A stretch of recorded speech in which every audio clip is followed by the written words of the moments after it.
Hello and welcome to another Path of Exile video.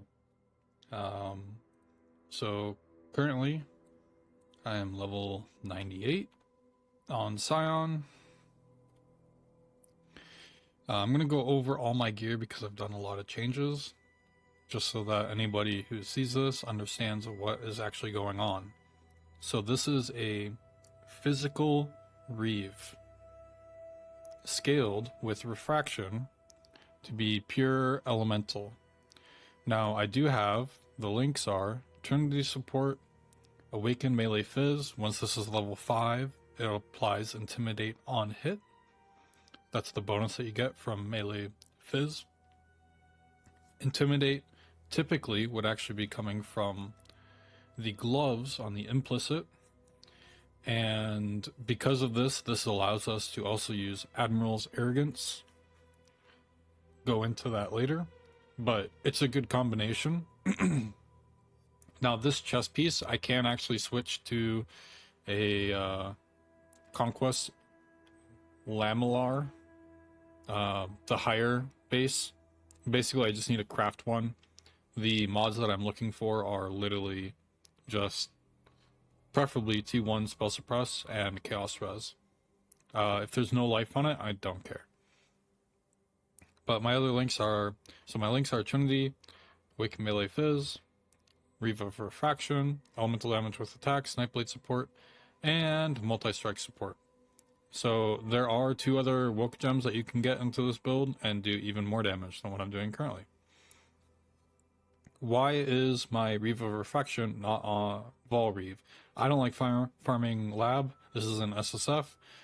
So instead, I have a Vol Reave with 20% quality so I can still maintain 10 stacks. You could also, if you get a good enough shield to replace whatever you're using, you can weapon swap with like a quality thing, and then also equip and enhance. You can do some funny shit. You can get like, you can snapshot Reave stacks. Some funny shit you can do there. Anyways, my helmet is Abyssus. Abyssus is insane for this build. Flat Fizz, plus all attributes, massive melee crit multiplier. Because I'm Scavenger, I'm taking Cloak of Flame, so it pretty much counteracts the effects of Cloak of Flame. And then my links in it is Arctic Armor, Herald of Purity, Enlightened support not required, and Herald of Ash.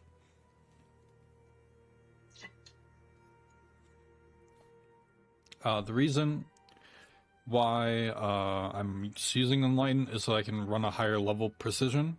My accuracy is starting to fall off. My anoint, if I can anoint my current amulet, is going to be Claws of the Falcon, which gives 15% increased accuracy. So that's how my game plan for that. But you can basically just lower your precision. It's not required to have this at level 15. You can like run it at like level 10 or whatever for your mana, so that you don't go insane. My weapon is a 500 plus PDPS claw. This is recom crafted. Basically, you just take a, unfortunately this didn't hit the T2 hybrid fizz, but it did hit the T1 on the other claw. I smashed multiple magic claws into 2 rare claws. Unfortunately, they didn't keep the suffixes weren't good on one claw that had the T1 fizz, so I was like, you know what, I'm gonna YOLO slam these together and see what happens.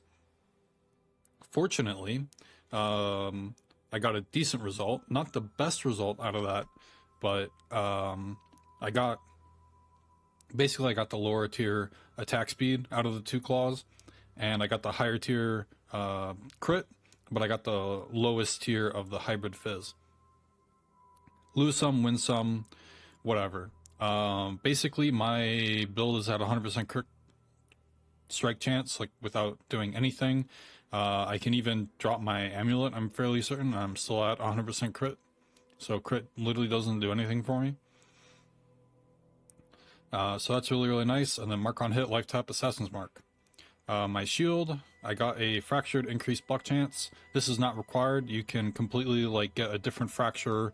Like ideally you get fracture suppress, or you get a hybrid shield, and you can get fractured, reduced critical strike damage. That's like the go-to mod, because you can craft 50% increased block, which gets you like right around like 37, 38, 39, depends on what shield you're using. So you can effectively get like the similar level of block on a armor evasion base. And I believe it's just the armor evasion base that rules that mod. I honestly can't remember. I did it on my Slayer, but this is the shield that I got, so this is what I'm using. It is life tap, rolling blades, faster attacks. If I did not have Vol Reave here, and instead I had Vol Reave of Refraction, what I would do is I would put this 3 link in here, and then the 4th link would actually be Fortify. So my whirling blades will, and then I would level up my whirling blades, and my whirling blades would just deal enough damage to trigger Fortify. Unfortunately, in my current build, I cannot run Elemental or Physical Reflect. Both of those kill me, so if I see any one of those two mods on a map, I have to reroll off of it. My Amulet, this was an insane craft. I basically like clicked essences on it like over and over and over and over and over, just did not hit. And then I AUG spammed. I got elemental damage with attacks. I regaled and I got crit, and then I slammed it by blocking prefix with mana, and I got crit chance, and I was like, well, I craft life and I slam again. So that's what I got. Win some, lose some, I guess, but yeah. Taming with catalysts on it. This is a 39% natural roll. Taming's really, really good. It also scales with, basically I afflict ignite, chill, freeze, shock, and sapped. So sap is coming from my boot implicit. Basically you just whirling blades through the boss, and then you start reaving, and your sap will last for 2 seconds. So you whirling blades through the boss and they are sapped. Sometimes it bugs out with like it'll show will display shock for -7%. It's not actually what's happening. You are shocked. You'll be able to override that. It's just a visual glitch. I don't get why it does that, but I have fizz damage as extra cold. When I was using a different claw that had the flat cold damage and fizz on it, that was giving me enough cold damage to consistently freeze everything.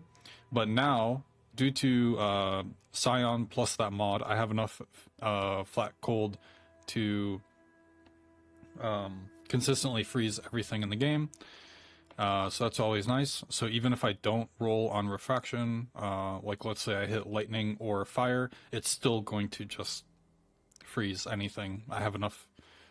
24% of a 500 PDPS claw is more than enough to consistently freeze everything. My links are precision, life tap, steel skin, automation. And then for my belt, it's a Stygian vise. I have life and mana modifiers, so get a little bit more life, be above 4k life mathel build. And then just a murder side jewel, blood and sand, frostblank reave, and blood rage, and the Admiral's Arrogance.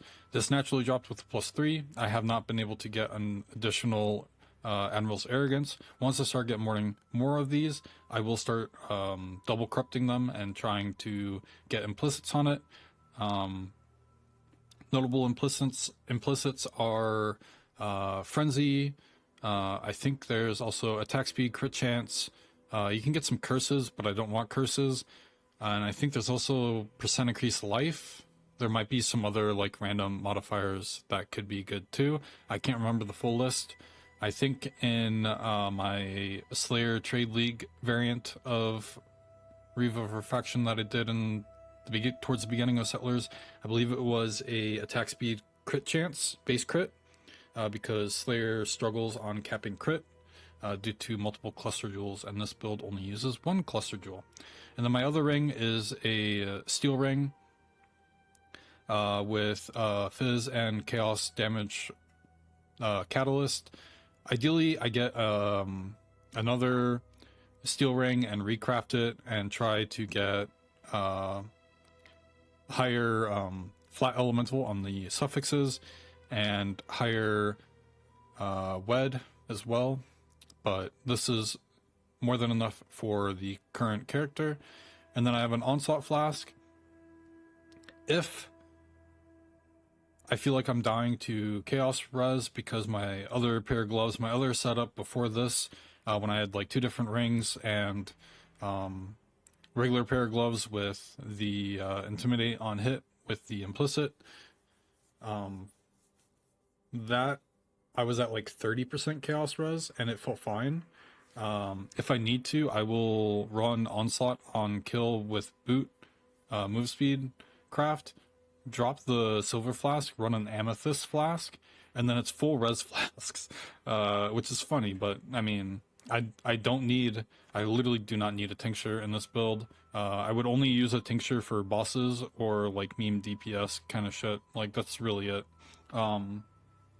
Yeah, so I may end up using a amethyst flask. I would obviously have to roll an amethyst. I don't know if I can roll it in 200 alts to get the modifiers that I want, but if I can, I'll do that.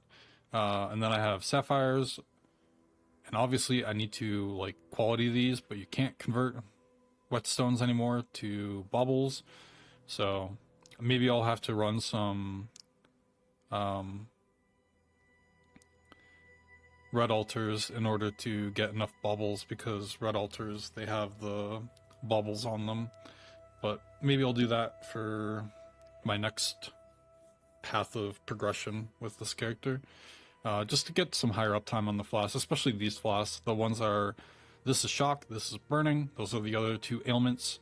I get freeze immune from Arctic armor here. I do have a jewel that has reduced effective chill. This one, 34%, so it's still like 70% effective chill is on me, but it would be better than what I'm currently running if I need the chaos res. And then ruby flask. I would like to recraft a ruby to get the 3 charge on the implicit, just for higher uptime. Because my build does not have like any evasion rating whatsoever, the uptime of these flasks is pretty high, and I have it rebind to my spacebar because I don't use like an MMO mouse. I just use pulsar. Only has 2 buttons on the side, so 1 and 2 are on my side buttons. So I manually typically press 2 through 5, basically like QWER, and then I just hit the 2, 3, 4. So I just need to move my fingers up, and then I tap space for the ruby flask if I ever need to manually press my flasks. So that's what I'm currently doing. I'm not leveling up anything in my offhand. I do have other woke gems. I haven't checked my bestiary tab. Ooh, I have a 6 socket. I do not have any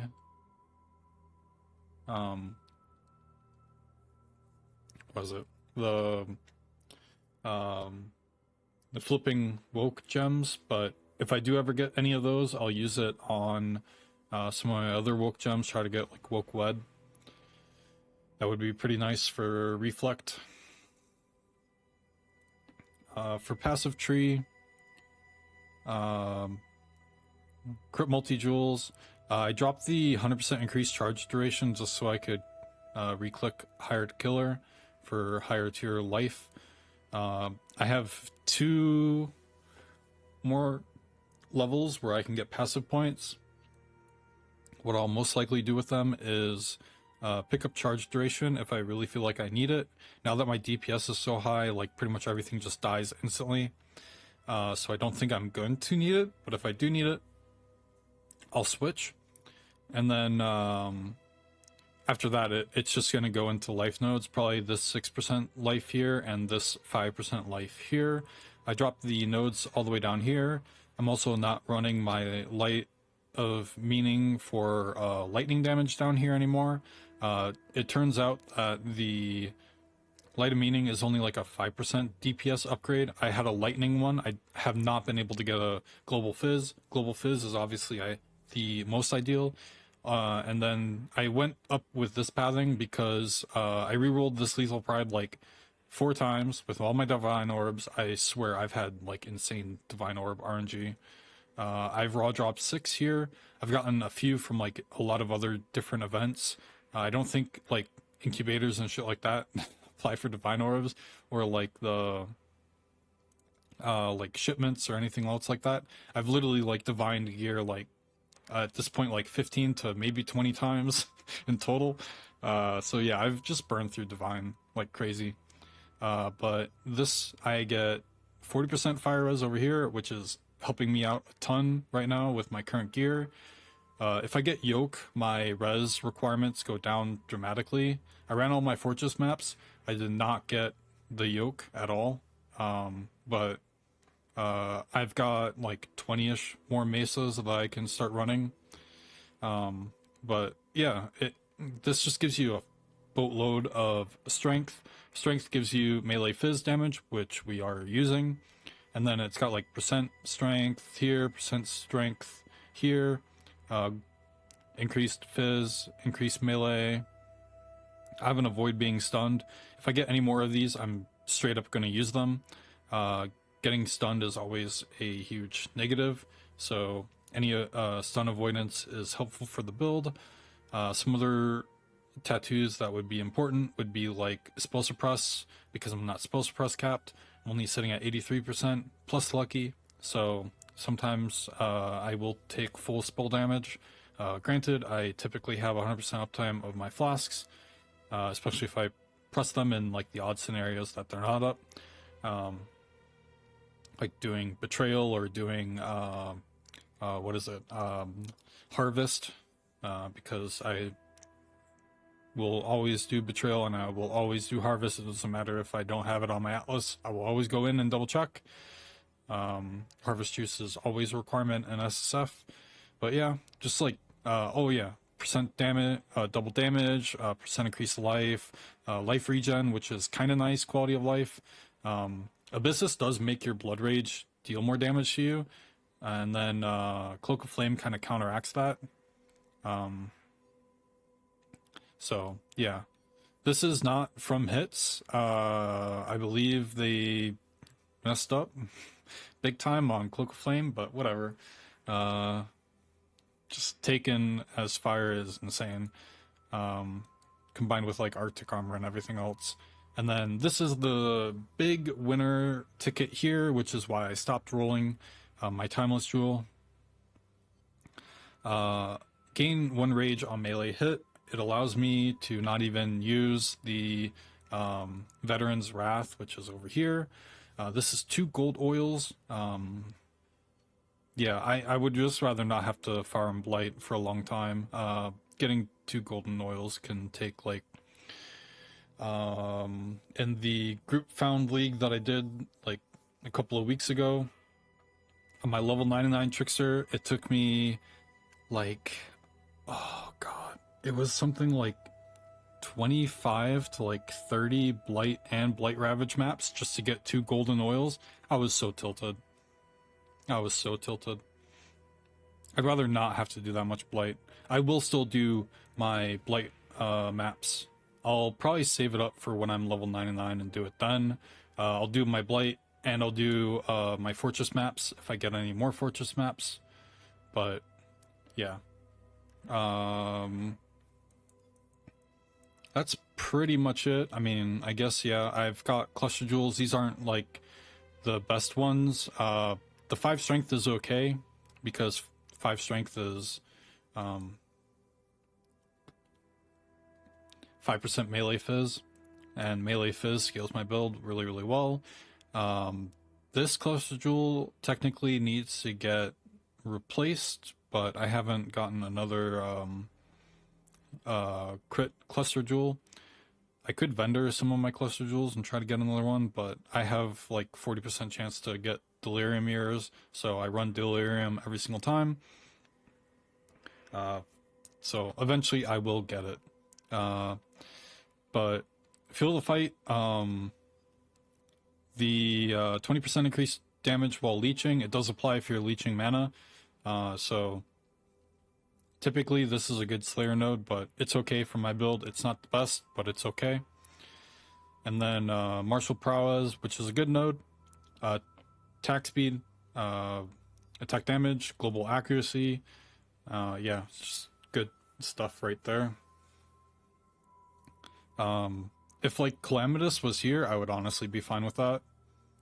Getting a shield would actually be better, I think, because you can get the 15 attributes and the like 15% LE res, and yeah, I just prefer that for the elemental res. It allows me to like be very, very, very greedy for damage on another ring. So yeah, maybe I'll recraft some of the gear or like slam some of the jewels over time, but I'm very, very happy with the current character. Just sitting in a hideout, my DPS is almost 600k with Blood and Sand, and in Sand Stance, it's basically 500k. This is like pretty much like bosses just die in one hit. So yeah, Reave is really, really, really strong. I think it's one of the like most slept on melee skills currently. It 100%, because of Blood and Sand, has better scaling than like Frostblades. I think if Lightning Strike gets nerfed, Reave is definitely going to be on the table for a lot of people, especially with like the weapon swap quality tech. You can get, I believe the maximum is somewhere around like 20 to 25, and yeah, at like even at like 18 stacks with Reave, you are doing literally the entire screen. Like, it's insane. If you've ever seen videos where people do Reave snapshot, it is literally your entire screen is just covered in AoE. So yeah, that's insane. Even currently though, my Vol Reave does more than enough damage. So like my Vol Reave, even with no links, is just like one-shotting the entire screen. So I love Reave. I guess I'll just like, you know what? Why not? I'll just run a Ziggurat. Players cannot regenerate. Ugh. Rolling these maps is so insane.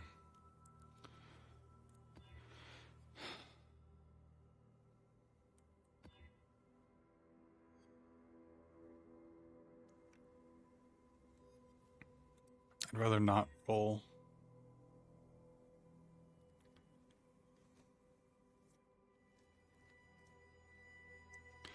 Sure. I completely expect to die, by the way. Like, completely.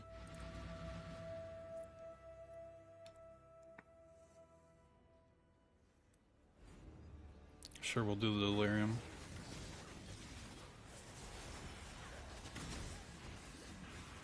Oh god. Oh shit. I actually need one of those.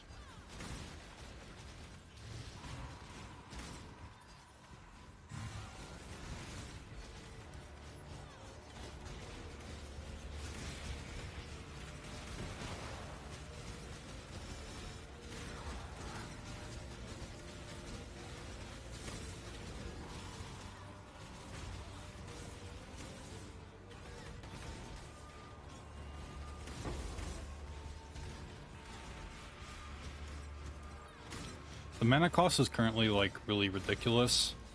Not having like the flat reduced cost of skills kind of screws me over.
I'm gonna end the delirium.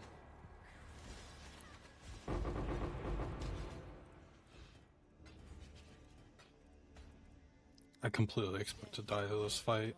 Because doesn't she do like a boatload of chaos damage?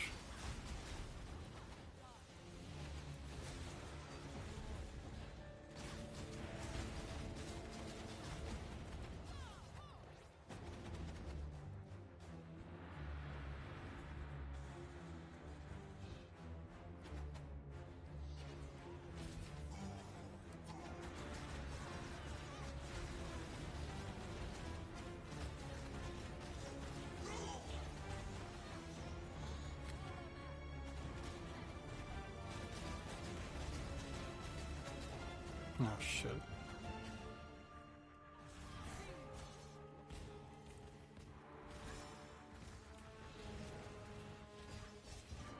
Yeah, I hate this fight.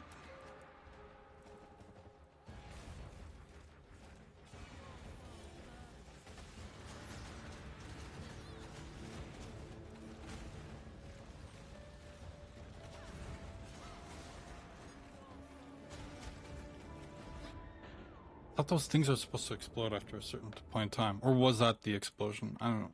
I fucking remember. Like I said, I hate that fight.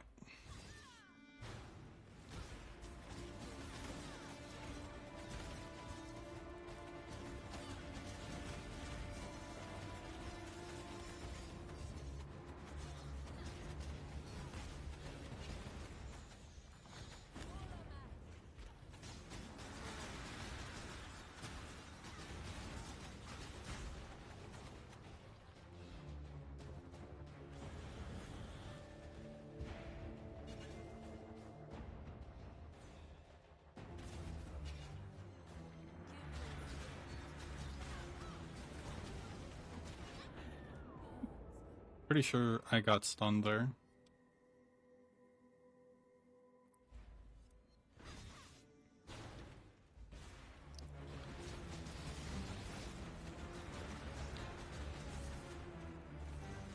The joys of softcore SSF, where you have to run T17s.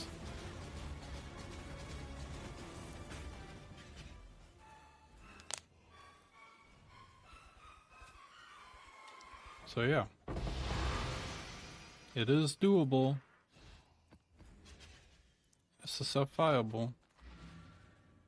The players have 33% less area of effect. It's not helping my life at all. But yeah, it is a viable build. Now I need to roll this. More shit to do. Anyways, that's it for this video. See ya. Peace.